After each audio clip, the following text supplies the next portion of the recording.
cotton shirt sa takbo, sa init at alinsangan ng Pilipinas. Tio Brian, may nakasabay kami minsan sa trail, naka-cotton shirt. Mukhang maganda, mukhang mamahalin. Bagay na bagay sa running aesthetic. Looks-wise, ang ganda. Pero habang tumatagal, doon na lumalabas ang problema.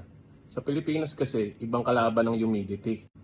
Init, ulan, pawis, river crossing, long days on the trail. Tapos meron ka pang vest na suot. Cotton absorbs sweat or even ulan. Habang nababasa, bumibigat. Matagal matuyo, dumidikit sa katawan. At isang hindi namamalayan, dumidikit yung amoy. So hindi ko masisi yung nakasabay namin, baka newbie lang siya. Pero this is mostly about fabric versus conditions. Cotton, okay yan.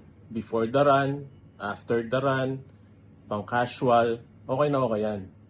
Pero pag takbo, pag training, lalo na pag races, negative yan. Please wear something technical, light, breathable, mabilis matuyo, yung parang hindi mo nararamdaman na suot mo. Yun ang dapat mong suotin. Hindi ito pagiging maarte sa pagpili ng gear, no? It's about choosing the right tool for the matching conditions.